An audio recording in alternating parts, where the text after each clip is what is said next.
오늘 우리는 이 빌립보서 4장 1절부터 5절까지 말씀을 본문으로 사랑하며 기뻐하고 절제하며 열매 맺자라는 그 제목을 가지고 함께 말씀 나누도록 하겠습니다. 자, 우리가 그 지난주에 3장을 이제 모두 마치면서 그 예수님을 닮기 위한 좀 더 이제 구체적인 방법들에 대해서 함께 이제 이야기를 나누는 시간을 가졌습니다. 그래서 관련된 세 가지 이야기를 나눴거든요. 첫 번째로 나눴던 이야기가 무엇이었을까요? 네, 그렇습니다. 예수님을 닮아가는 그 사람을 우리는 이제 본보기를 삼아야 되고, 우리 주변에서 그렇게 닮아가는 사람을요.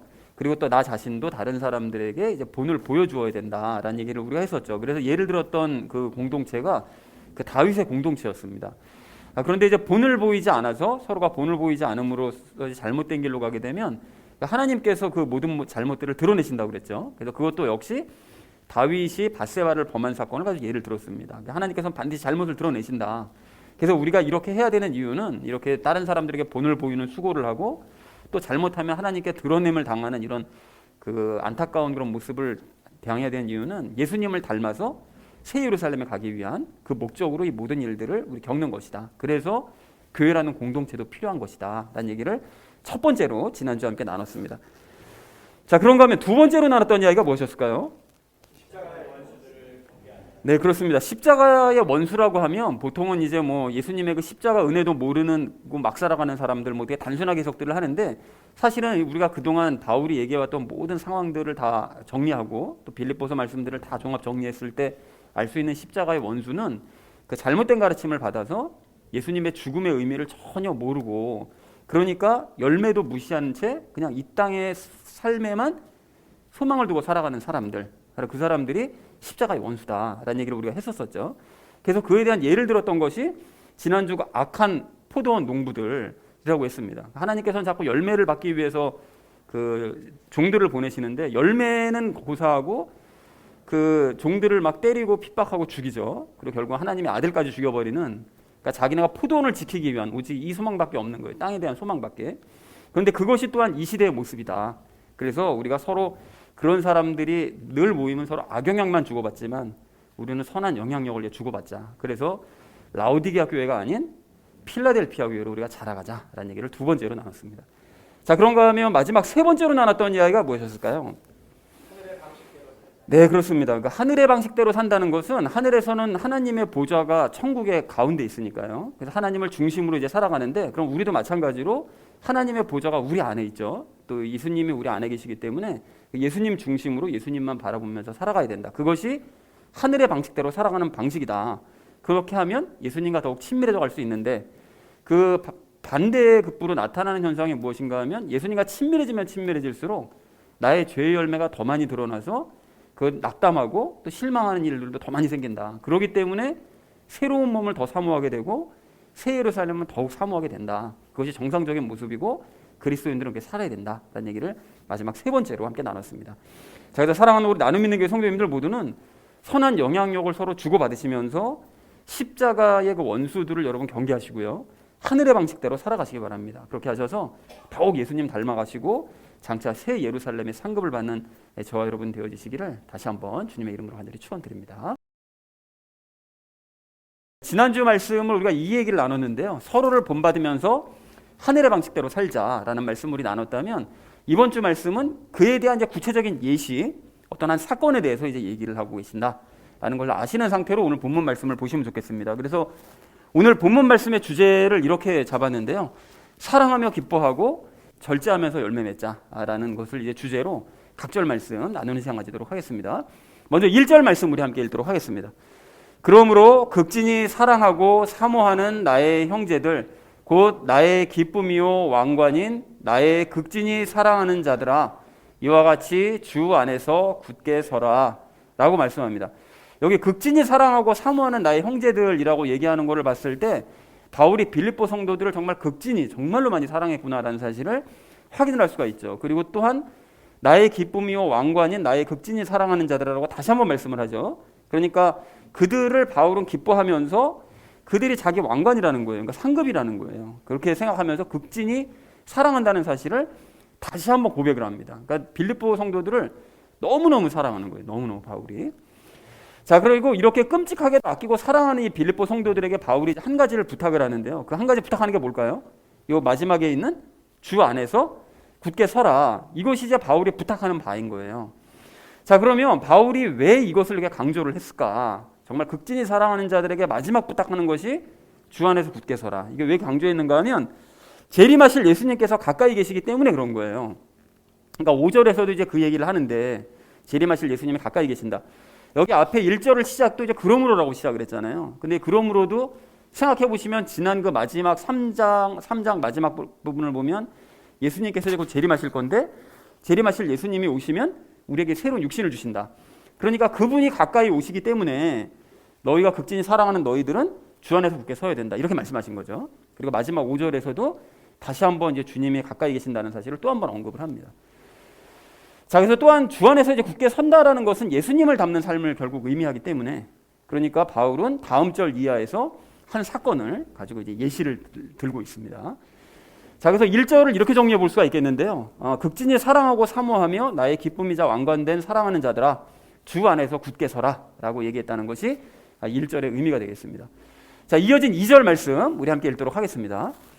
내가 유오디아에게 간청하며 순두개에게 간청하노니 이것은 그들이 주 안에서 같은 생각을 품게 하려 함이라 라고 말씀합니다. 여기 유오디아라는 사람하고 순두개라는 사람이 두 사람이 등장을 하는데 그 뒤쪽 부분의 내용을 참고하면 둘이 이제 여성들이었고요. 그리고 뭔가 이제 갈등 상황이 있었던 것 같아요. 그래서 이제 유오디아와 순두개에게 구체적으로 무슨 일이 있었는지는 알 수 없는데 뭔가 갈등이 있었다는 사실은 이제 불명합니다. 그러니까 바울이 이제 그 둘을 어떻게든 화해시켜 보려고 이제 애를 쓰는데요. 그들이 주 안에서 같은 생각을 품게 하려고 하는 것이 바울이 간청하는 내용인 거예요.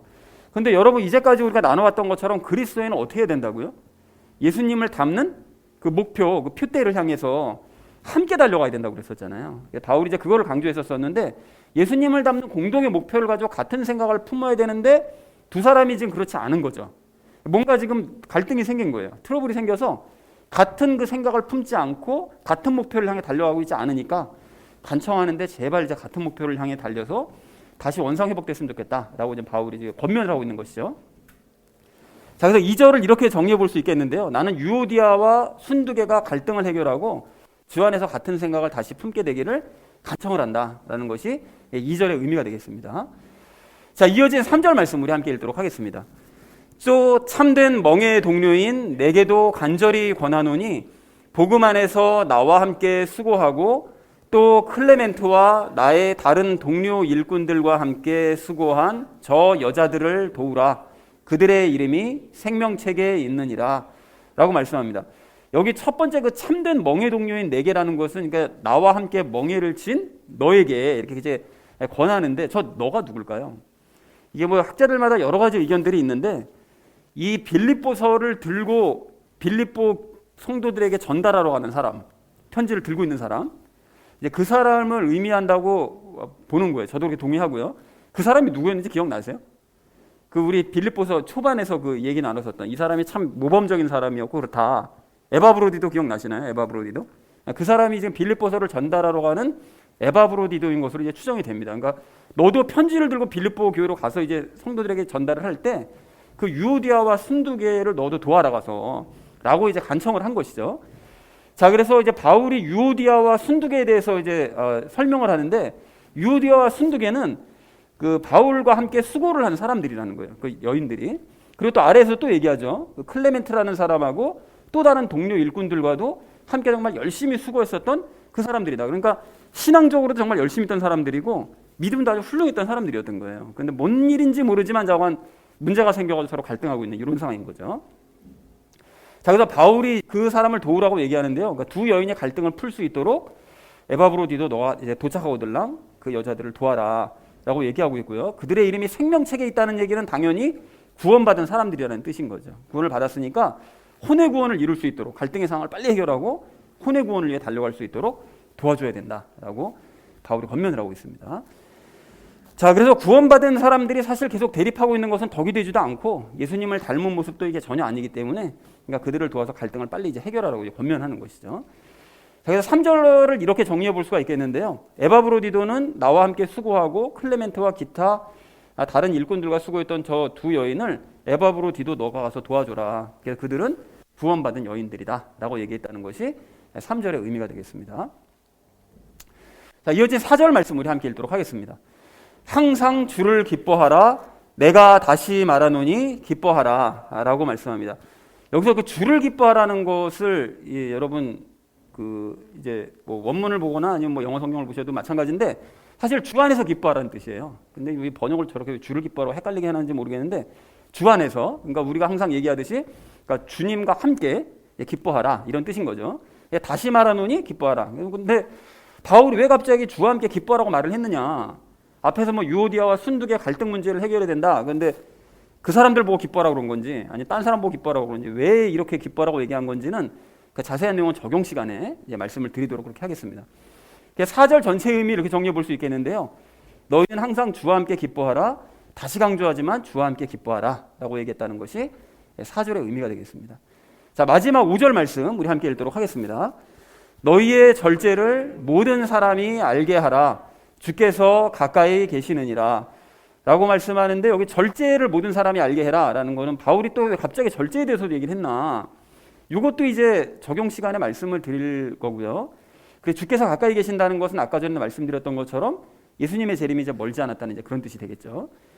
자, 그래서 5절 전체 의미를 이렇게 정리해 볼 수 있겠는데요. 예수님의 재림이 멀지 않았기 때문에 너희는 절제하면서 그 모든 것들을 사람들에게 이제 알려야 된다. 너희가 절제하는 그런 모습을 사람들에게 알려줘야 된다라고 얘기했다는 것이 5절의 의미가 되겠습니다. 자, 그래서 오늘 본문 말씀을 이제 이렇게 정리를 해볼 수가 있겠는데요. 극진히 사랑하고 사모하며 기쁨이요 완관된 너희는 주 안에서 굳게 서야 된다.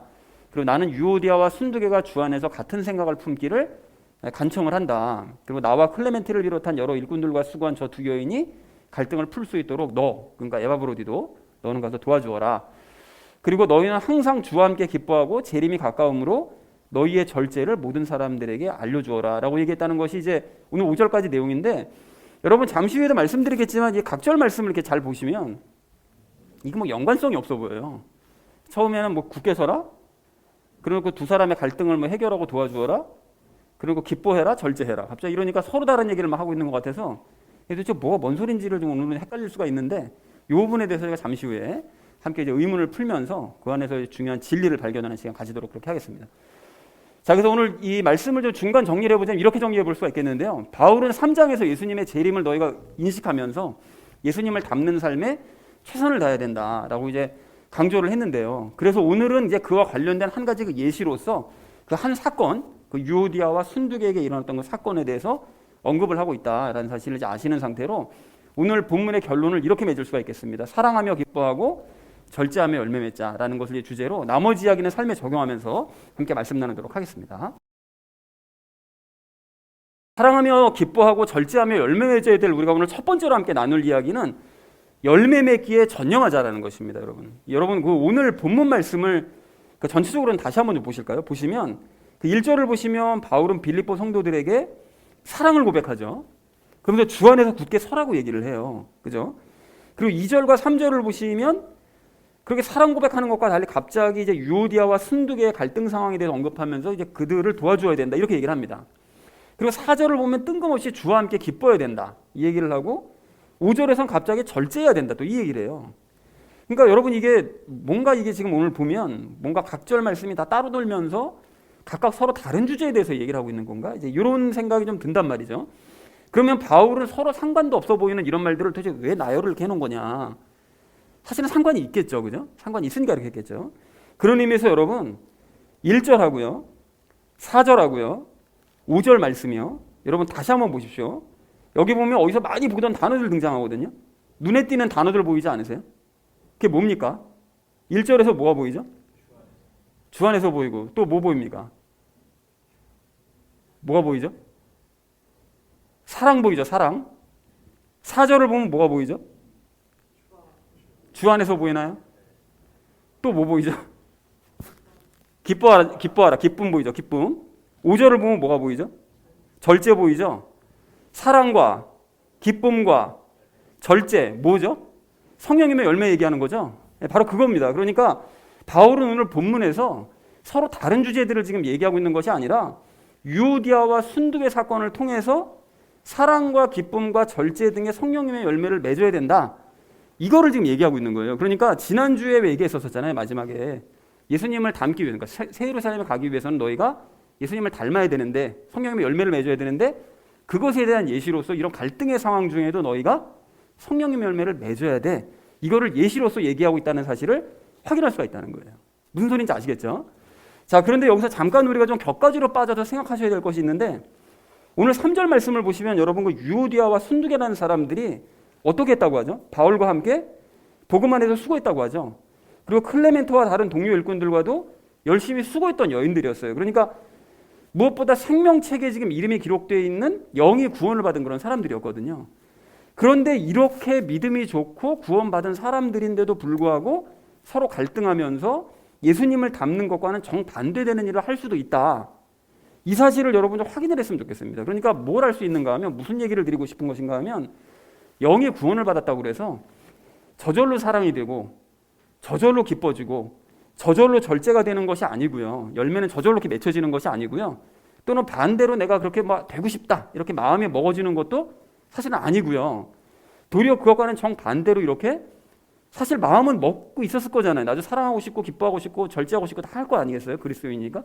그럼에도 불구하고 그와는 정반대의 악한 열매가 이렇게 맺힐 수도 있다라는 사실을 확인하자는 거예요. 자, 그러면 왜 이런 일이 벌어지느냐? 왜 그렇죠? 항상 말씀드리지만 구원을 받아도 우리 육체 안에 남아있는 무엇 때문에요? 죄 때문에 이런 일은 얼마든지 벌어질 수 있는 거예요. 그러니까 육체 안에 남아있는 그 죄가 어떤 일을 하느냐? 하나님이 보고 계신다는 사실을 믿지 못하게 만들어버리는 거예요. 하나님이 항상 나를 주시하고 계신다는 사실을 인식하지 못하게 만들어버리는 거예요. 믿음 없음이니까. 그러니까 믿지 못하게 만들어버리면 옛 습관에 따라서 언제라도 이런 일들을 할 수가 있다는 거예요. 그래서 하다못해 그 바울과 바나바도 그 믿음 좋은 사람들도 예전에 한번 싸우잖아요. 2차 전도여행 가기 전에. 다판 싸우고 서로 헤어지기까지 하잖아요. 그러니까 이런 일들은 언제든지 벌어질 수 있다. 자, 그러니까 갈등의 당사자들은 그러니까 그걸 당연하게 생각할 것이 아니라 어떻게 되는 거죠? 죄를 극복하고 예수님 닮은 일에 다시 주목하면서 전념을 해야 되는 것이 맞는 것이고요. 그리고 또 갈등 당사자들의 그 주변에 있는 사람들도 오늘 3절의 바울의 권면처럼 그런 사람들을 도와주어야 됩니다. 자, 그래서 이제 본래로 다시 돌아와서요. 이제 각자가 그렇게 이제 행함으로써 모두가 이제 예수님을 닮는 공동의 목표로 다시 향하고 1절 말씀처럼 서로 사랑하는 관계가 되어야 되는 것이죠. 그러니까 그렇게 사랑의 열매를 맺어야 되고, 또 잠시 후에 이제 적용 2에서도 이제 말씀을 드리겠지만 4절 말씀처럼 예수님과 함께 기뻐함으로써 기쁨의 열매도 맺어야 됩니다. 그리고 그런 과정 중에 서로를 인내하면서 5절 말씀처럼 절제하는 열매도 맺어야 되는 거죠. 자, 그러니까 결국 바울이 지금 오늘 소망하는 것처럼 우리는 이런 갈등의 상황조차도 성령님의 열매를 맺는 기회로 삼아야 된다라는 사실을 우리가 확인해야 된다는 것입니다. 그리고 이런 말씀을 통해서 우리가 다시 한번 또 확인할 수 있는 게 무엇인가 하면, 바울의 그 생각이 늘 새 예루살렘에 꽂혀져 있구나, 이 사람이. 그리고 그것 때문에 이 땅에서 살아가는 삶은 열매 맺는 삶에 온통 생각이 집중되어 있구나, 이 사실을 다시 한번 확인할 수가 있습니다. 그러니까 오죽하면 갈등의 상황조차도 열매를 맺는 기회로 삼아야 된다, 이렇게 얘기할 정도로 그냥 성령님의 열매 맺는 일에만 그냥 집중하고 있는 거예요. 자, 그러니까 여러분, 우리도 마찬가지라는 거죠. 여러분, 우리도 성령님의 열매를 맺는 일에 모든 삶의 초점이 맞춰져야 됩니다. 그것이 최우선인 거예요. 그래서 오늘 본문 말씀처럼 누군가의 갈등의 상황에 처했다. 그러면 그 상황 자체에 막 매몰되기보다는 이 상황을 성령님의 열매를 맺는 기회로 삼아야 된다는 것이죠. 또한 그렇게 주변에서 만약에 그런 상황들을 알게 되었다면 그 사람들도 역시 그 사람들의 갈등의 상황을 해결하기 위해서 서로 돕고 함께 열매를 맺는 우리 모두가 되어야 된다는 것입니다. 그리고 꼭 갈등의 상황뿐만이 아닙니다. 여러분, 각자가 지금 마주대하고 있고 또 해결해야 될 여러 가지 삶의 문제들이 있으시잖아요. 그러면 여러분, 그런 삶의 문제들이 결코 이게 우연히 생긴 것이 아니라는 사실을 아셔야 돼요. 이게 우연히 벌어진 일인 것 같지만 결코 우연이 아닙니다. 그리스도인들에게 우연은 없어요. 예수님께서는 그 문제들을 통해서 내가 또 우리가 열매 맺기를 바라신다는 사실을 기억하셔야 된다는 거죠. 그래서 그 어려운 문제 상황 가운데서도 온전하게 내가 예수님을 붙잡고 의지함으로써 결국에는 예수님을 닮아가고 문제도 해결을 받는, 그렇게 되기를 우리 예수님은 정말 간절히 바라고 계신다는 것입니다. 그래서 사랑하는 우리 나눔 믿는 교회 성도님들 모두는 여러분 영의 눈을 뜨시기 바랍니다. 여러분, 그 오늘 본문 각절 말씀을 처음 봤을 때는 이게 뭐 서로 다른 얘기를 하는 것처럼 보였지만, 우리가 영의 눈을 뜨고 주목해서 본문 말씀을 다시 보니까 이 모든 말씀들이 서로 각자 다른 얘기를 하고 있는 것이 아니라 다 상관된 얘기를 하고 계시고, 그리고 또 이것이 열매를 맺으라는 얘기인 것을 깨닫게 된 것처럼 여러분, 우리 각자 삶에 지금 마주대하고 있는 여러 가지 문제들 있잖아요. 또 갈등의 상황들 있잖아요. 이 모든 것들이 각자 다 파편처럼 흩어져 있어서 그냥 이것들을 각각을 보고 있으면 이게 서로 다르게 벌어나는 일인 것 같지만, 영의 눈을 뜨고 이 모든 상황들을 자세하게 면밀하게 관찰해 보시면 이 모든 사건들이 다 연결되어 있다는 사실을 아실 수가 있어요. 그리고 모든 것들이 결국은 성령님의 열매를 맺게 하기 위해서 나에게 예수님께서 주신 상황이다 라는 사실을 분명하게 발견할 수 있다는 사실을 여러분 깨달으시기 바랍니다. 여러분, 그리고 그걸 깨달으셨다면 더욱 예수님과 함께 예수님만 바라보고 의지하심으로써 그 모든 일들과 문제들을 통해서 사랑과 기쁨과 평안과 오래 참음과 부드러움과 선함과 믿음과 온유와 절제에 이 성령님의 열매를 맺어가시는 저와 여러분 되어지시기를 주님의 이름으로 간절히 축원을 드립니다. 자, 이렇게 사랑하며 기뻐하고 절제하며 열매 맺어야 될 우리가 오늘 두 번째로 나눌 이야기는 예수님과 함께 기뻐하자는 거예요. 본문에서 그 갈등의 상황에 대해서 말씀을 하고 계시니까 이것에 대해서 좀 더 나눴으면 좋겠는데, 그 앞에 적용 1에서도 말씀드렸던 것처럼 우리는 이런 갈등의 상황을 극복하고 이 과정을 열매 맺는 그 기회로 삼아야 되잖아요. 그런데 그렇게 하려면 구체적으로 뭘 어떻게 해야 되는 거냐, 이것에 대해서 오늘 본문에서 답을 제시하시거든요. 4절 말씀 여러분 다시 보십시오. 4절 말씀 보면 뭐라고 말씀하시죠? 주를 기뻐해라 이렇게 말씀하세요. 자, 그렇다면 여러분, 예수님을 기뻐하는 것, 그러니까 예수님과 함께 기뻐하는 게 이게 도대체 뭔 뜻입니까? 구체적으로 기뻐는 해야죠 당연히. 근데 뭐를 기뻐하라는 거예요?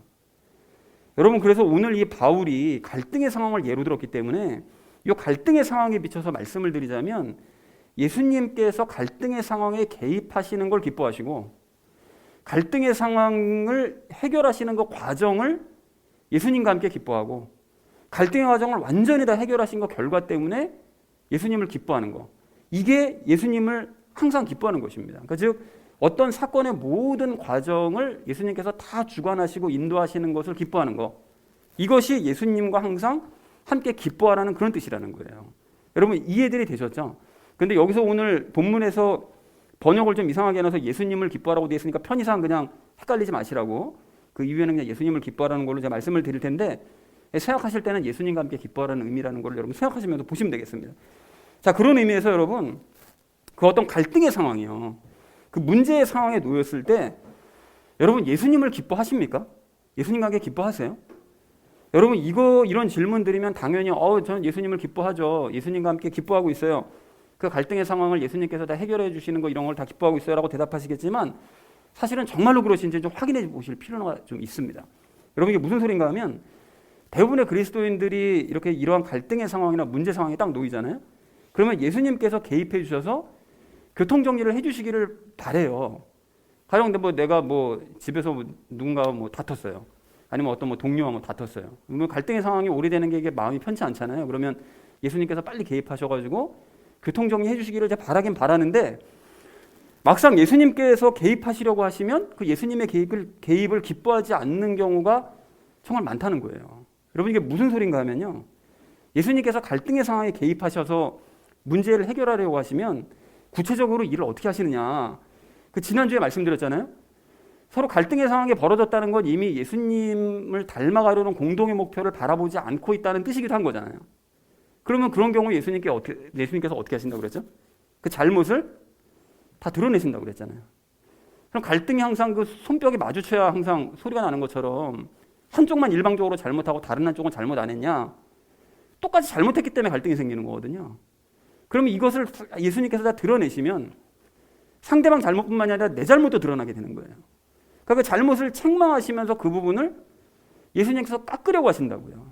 그 갈등의 상황이 벌어졌을 때. 그러면 그 과정이 참으로 힘들어질 수 있고 정말 마음 불편해지는 상황이 될 수가 있어요. 그냥 조용히 덮고 넘어가 봤으면 좋겠다라는 생각이 들 정도로. 그래서 대부분의 사람들이 어떻게 생각하느냐, 나는 잘못한 거 없으니까 저 사람 잘못만 고쳐주시면 된다고 생각해요. 그러니까 내 고집대로 내 입맛에 맞게 상대가 나에게 숙이고 들어오는 것으로 갈등의 상황이 해결됐으면 좋겠다, 이렇게 생각한다고요. 상대가 나에게 꺾였으면 좋겠다, 예수님께서 그렇게 만들어주셨으면 좋겠다, 이렇게 해결됐으면 좋겠는 거예요. 그러니까 그 얘기는 결국은 예수님이 개입하시는 것을 원치 않고 거부하는 거죠. 자기는 빠지려고 하는 거니까. 그리고 그렇게 예수님의 개입을 원치 않으면 좋으신 예수님께서는 억지로 개입 안 하세요. 그 상황에.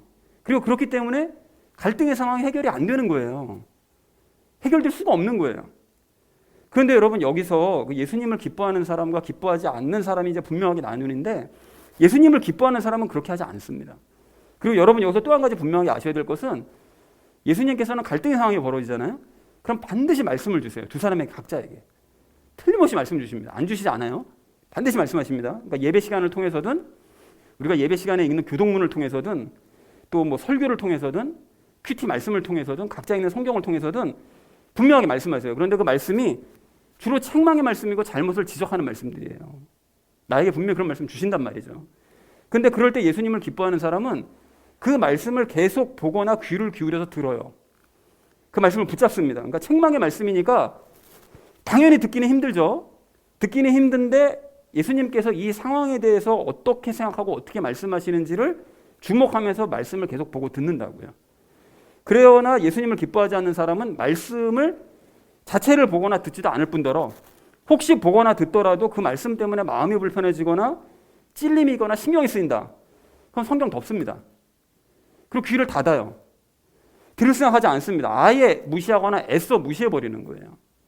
그러니까 예수님의 개입 이후로도 마찬가지죠. 개입하실 때도 이제 그렇게 나뉘는데 본격적으로 개입하신 이후로도 마찬가지예요. 예수님을 기뻐하는 사람은 예수님의 개입 이후에 본격적으로 이제 말씀을 통해서 책망을 듣거나 지적을 받게 돼요.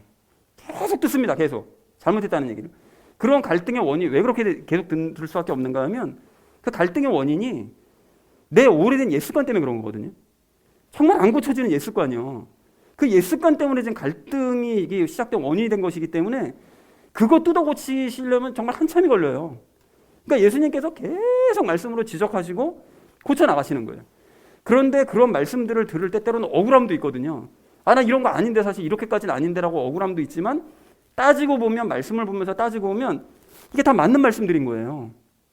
그러니까 예수님을 기뻐하는 사람은 그 말씀 앞에 계속해서 무릎을 꿇고 순종합니다. 그렇게 자신의 잘못된 부분, 모난 부분들을 깎고 갈아 나가실 때 예수님께 자기 자신을 맡겨버리는 거예요. 그래서 마음도 많이 상하기도 하고 참 많이 힘들긴 하지만 예수님 기뻐하는 사람은 그런 과정을 거치면서 계속해서 변화되어 나갑니다.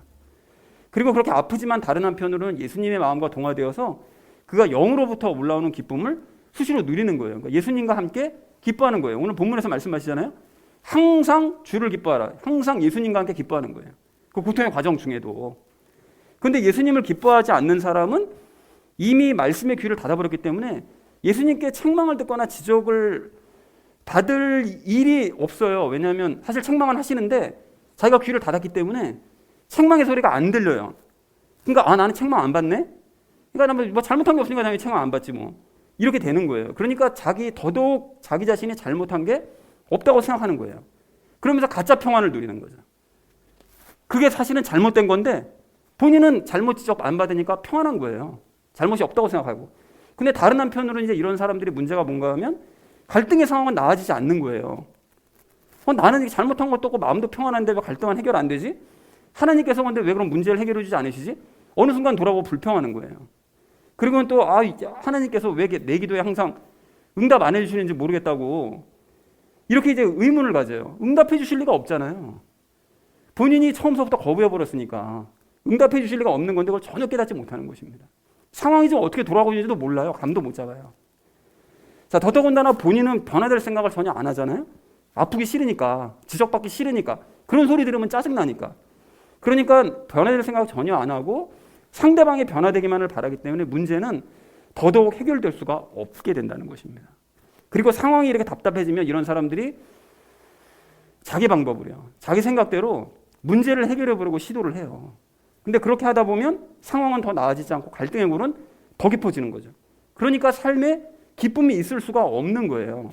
그래서 예수님과 항상 함께 기뻐해야 되는데 예수님과 함께하는 기쁨이 전혀 없어요. 늘 갈등이지, 마음이. 괴로워요. 항상 마음이 불편한 거예요. 자, 그런데 예수님을 기뻐하는 사람은 이런 갈등의 과정을 통해서 충분히 깎인 후에 결과적으로 본인이 변화되면 그것으로 인해서 참 기뻐합니다. 상대방도 같이 바뀌어서 뭐 변화됐다면 같이 기쁘겠지만 상대방이 뭐 주를 기뻐하지 않아서 변화되지 않았다. 그렇더라도 그래서 갈등의 상황이 해결되지 않았더라도 본인은 정말 많이 변화됐고 예수님과 더 가까워졌기 때문에 그래서 예수님과 함께 상대방을 기다리면서 기쁨을 누린다는 거예요. 그런데 예수님을 기뻐하지 않는 사람은 이 과정을 통해서 깨달은 것도 없고 변화된 것도 없고 체험한 것도 아무것도 없기 때문에 기쁠 수가 없어요. 여전히 갈등의 상황은 해결되지 않았는데 상대방이 기뻐하는 모습만 보면 그것 때문에 더 열만받겠죠. 그래서 이에 대한 여러분 대표적인 예가 그 지난주에도 예를 들었었던 다윗과 사울인데요. 여러분 다윗과 사울이 그 갈등의 상황이 벌어졌었잖아요. 물론 사울이 일방적으로 잘못해서 갈등의 상황이 벌어지긴 한 건데 근데 사울의 그런 핍박을 피해서 이 도망 다닐 때 다윗이 늘 하나님의 말씀에 순종합니다. 그래서 자신의 모난 부분들, 그나마 있는 그런 모난 부분들을 다 깎여 나가요. 그리고 계속 낮아집니다. 다윗은 그래도 착한 사람 아니었나? 그럼에도 불구하고 인간적으로 잘못하는 부분들이 있잖아요. 다 깎여 나갑니다. 그걸 어떻게 할 수 있는가 하면 여러분 시편 말씀을 1편서부터 150편까지 묵상을 해보시면 그 중에 많은 부분이 다윗의 시거든요. 거기 보면 자기가 잘못하고 막 이런 부분들에 대해서 회개하고 깎여 나가고 괴로워하면서도 하나님 다시 붙들고 하는 장면들이 정말 셀 수 없이 많이 등장해요. 그러니까 그렇게 깎여 나가는 거예요. 그리고 그 과정을 통과했을 때는 이스라엘의 왕이 되기에 조금도 부족함이 없는 사람으로 변화가 돼버린 거예요. 10몇 년 만에. 그리고 무엇보다 하나님과 정말로 친밀해졌습니다. 그래서 다윗은 고난의 과정 중에도 하나님을 기뻐했지만 결과적으로 하나님과 함께 기뻐하는 사람으로 완전 변화되더라는 거예요. 그런데 사울은 어떻게 됩니까? 다윗과 갈등하는 이 시기에 하나님의 말씀을 원천적으로 차단해버려요. 자기에게 옳은 소리 하는 사람 다 죽여버립니다. 다 쳐내버려요. 그리고 자기 고집대로 행하는 거예요. 말씀 듣기 싫어해요. 보지도 않습니다. 하나님과 가까워지기 원치 않아요. 그러니까 변화되기는커녕 점점 더 고집스러워지고 그러니까 점점 더 왕의 자격을 잃어가더라는 거예요. 그리고 무엇보다 하나님과 완전히 등을 돌리게 되더라는 거예요. 그래서 자신이 칼자루를 쥐고 다윗을 핍박하는 이런 입장에 있으면서도 늘 마음이 두려운 거예요. 자기 칼자루를 쥐고 있으면 자기가 불안한 거예요, 늘. 그리고는 기쁨과 담을 쌓는 사람이 되어버리고 말더라는 것입니다. 자, 그렇다면 여러분, 우리에게로 다시 돌아와서요. 여러분, 요즘 어떤 문제나 또 어떤 사람과의 갈등 때문에 여러분 힘이 드십니까? 여러분 힘드실 때 분명히 있을 거예요. 우리가 사람이니까. 또 세상 살아가다 보면 우리 안에 남아있는 죄 때문에 갈등 상황이 벌어질 수밖에 없죠. 그럼 여러분 어떻게 해야 될까요? 오늘 4절에서 말씀하시는 것처럼 주를 기뻐하시기 바랍니다. 주와 함께 기뻐하시라는 거예요. 즉 예수님께서 이 모든 갈등의 상황, 이 문제의 상황들에 개입하시는 것을 여러분 거부하지 마시고요. 힘들더라도 적극적으로 기뻐하시라는 것입니다. 그걸 기뻐하신다면 보고 들으시는 이런 말씀들에 더 적극적으로 귀를 기울이시기 바랍니다. 그리고 그 말씀을 듣는 과정이 필연적으로 아프고 쓰라릴 거예요. 여러분 옛 습관 하나 고치기가 정말 쉽지 않아요. 정말 한 가지 고치기가 정말 쉽지 않아요. 그걸 뜯어 고치려고 예수님께서 온갖 그 책망의 말씀 잘못했다는 그런 얘기를 계속 듣고 있다 보면 낙심되고 마음이 가라앉아요. 힘들고 쓰라리죠. 그런데 그럼에도 불구하고 그 과정들을 계속해서 지나가시기 바랍니다. 그래서 본인의 잘못된 부분들, 모난 부분들이 다 깎여지시기를 소망합니다. 아예 여러분 자기 자신을 부인하기 정말 쉬워지시도록 본인의 생각이 하나도 남아있지 않을 정도로 깎이시고 낮아지시기를 축복합니다. 그리고 그러한 아픔을 기뻐하시기 바랍니다. 그것이 4절에 있는 말씀처럼 예수님을 기뻐하는 삶인 거예요. 그리고 이렇게 불을 통과한 후에 정금으로 변화된 모습에 예수님과 함께 기뻐하는 저와 여러분 되어지시기를 주님의 이름으로 간절히 축원을 드립니다. 자, 사랑하며 기뻐하고 절제하며 열매 맺어야 될 우리가 마지막 세 번째로 함께 나눌 이야기는 절제하자는 것입니다. 여러분 오늘 5절 말씀을 좀 다시 보십시오.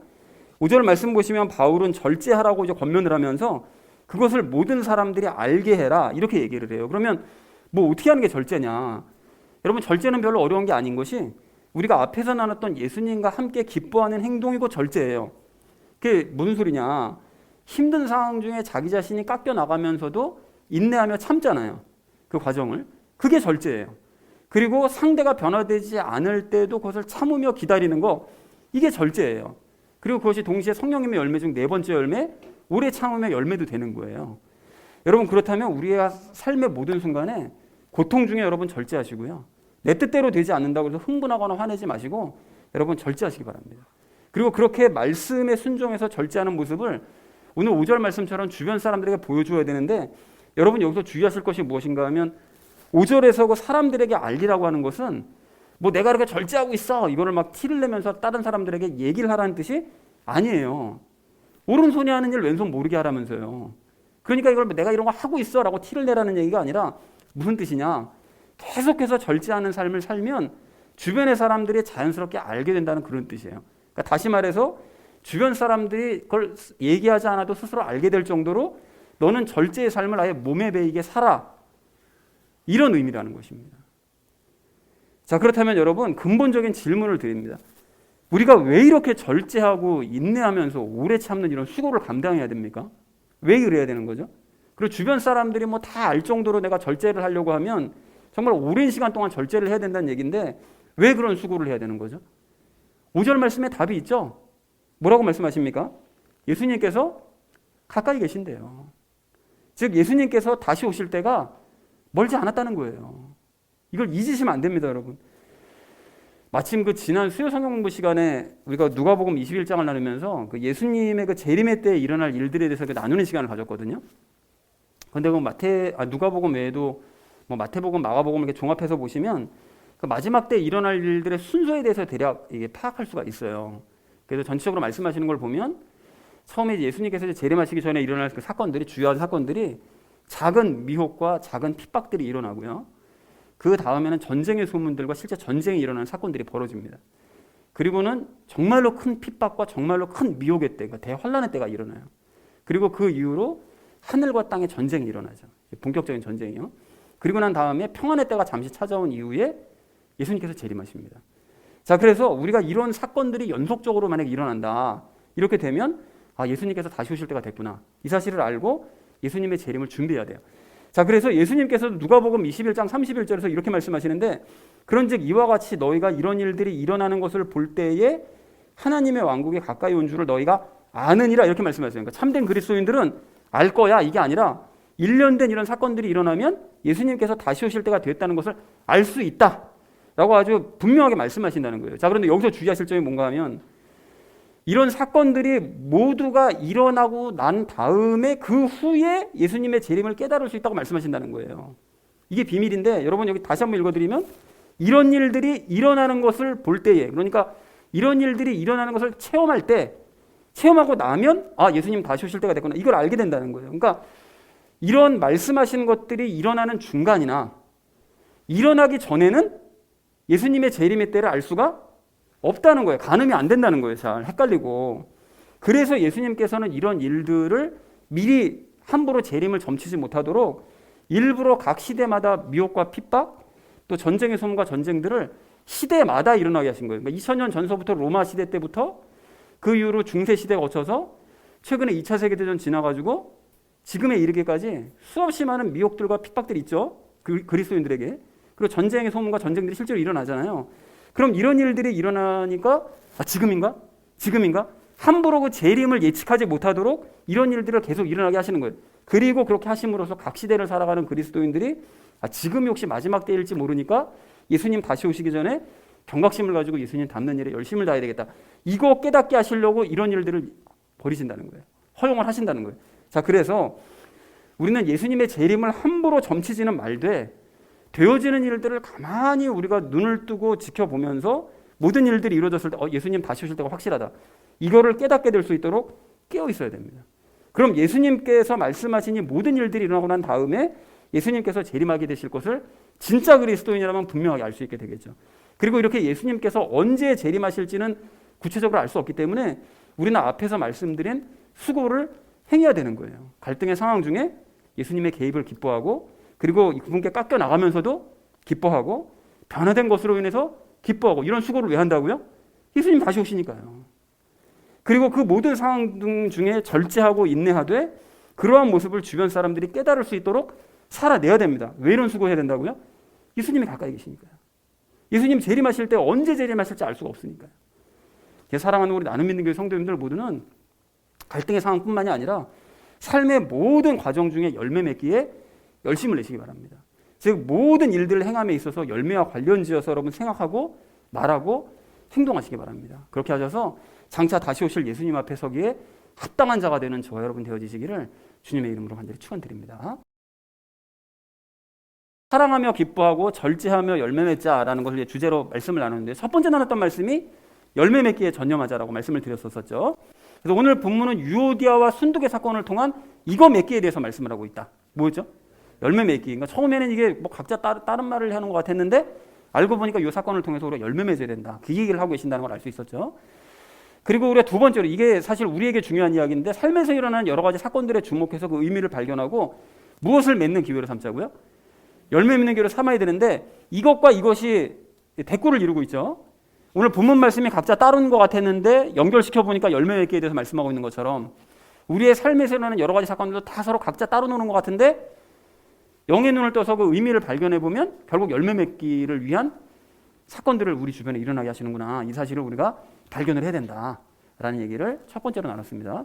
자, 그럼 두 번째로 나눴던 이야기가 무엇이었습니까? 예수님과 함께 기뻐하자고 그랬죠. 예수님을 기뻐하자고 오늘 본문에서 얘기했는데, 예수님과 함께 기뻐한다는 것은 예수님께서 상황에 어떻게 하시는 걸 기뻐하고요, 관여 개입하시는 걸 기뻐하고요, 그리고 상황을 해결하시는 어떤 것을 기뻐하고요, 중간 과정을 기뻐하고요, 그리고 해결하시고 난 다음에 그 어떤 결과를 기뻐하는 것, 이게 바로 예수님과 함께 기뻐하는 거다. 그러니까 상황의 모든 상황을 처음과 중간과 마지막을 다 주관하시는 걸 기뻐하는 것이 예수님을 기뻐하는 거고 예수님과 함께 기뻐하는 것이다 라는 것이 첫 번째 이야기였고요. 그러니까 두 번째는 이 과정이 결국 쉽지는 않지만 이렇게 됨으로써 예수님과 함께 기뻐하자고 그랬어요. 우리가 결과적으로 어떻게 된다고요?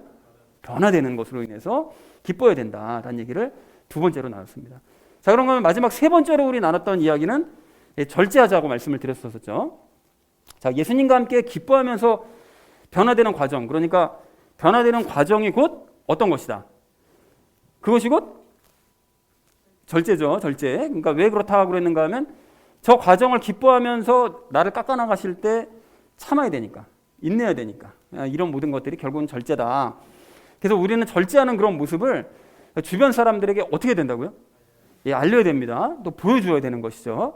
자, 그리고 마지막 세 번째로는 예수님의 그 재림의 때를 우리는 알 수 없기 때문에 절제를 비롯한 이거에 오늘 결과적으로 적어요. 이거에 힘을 써야 됩니다.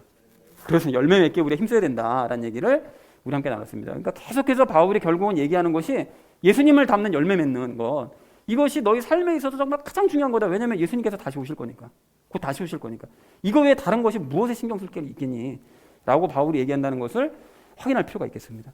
자, 그래서 사랑하는 우리 나눔 있는 교회 성도님들 모두는 삶에서 일어나는 모든 상황들을 예수님을 닮는 기회로 삼으시기를 바랍니다. 여러분, 그렇게 하기 위해서 늘 예수님과 함께 여러분 기뻐하시고요, 절제하시면서 그 과정을 잘 통과하시기 바랍니다. 그래서 그 귀한 열매를 맺으셔서 다시 오실 그 예수님 앞에 서기에 전혀 부족함이 없는 합당한 저와 여러분 되어주시기를 주님의 이름으로 간절히 축원을 드립니다. 우리 함께 기도하겠습니다.